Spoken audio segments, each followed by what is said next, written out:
It seems that our life is the greatest adventure ever, and it all starts with the newborn coming into this world.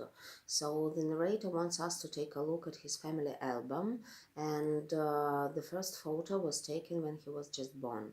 It took him almost 10 months to figure out how to crawl, so can you imagine how long it took him to learn how to walk? He was a very anxious kid, and it was hard for him to make friends at kindergarten. His teacher would always ground him since he misbehaved a lot, and both his parents were raised on a farm, so they didn't know much about parenting, and some people may say that they spoiled him. He loved them a lot, and as a result, he was able to get away with whatever tantrum he threw around them.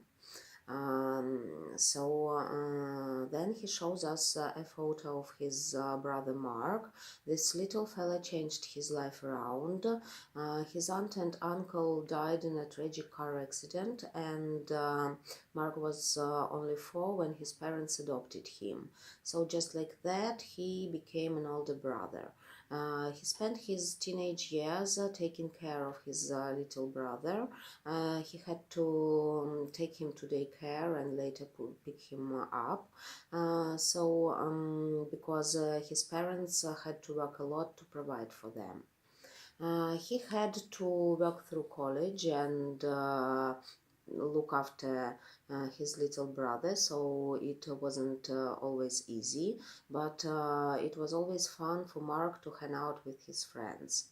So then he graduated from college, he moved to LA to find a better job, and he didn't have enough money to afford to rent an apartment, so he found this guy, Jack, who helped him find the room in a dorm for students.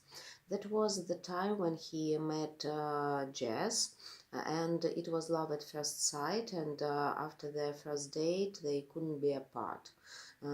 So things developed pretty fast between them. A few months later they got engaged, and luckily he was able to find a good job at Walmart. And at the age of 25 he realized that he wanted to start a family, and they wanted to wait to get married in his hometown, but just got pregnant and he couldn't take a break at work, so they just got married in LA. Actually, LA was a beautiful place to settle down. They wanted to raise their kids in a nice warm place, and so finally he got promoted at work, and things got much better, and finally they were able to buy their own house.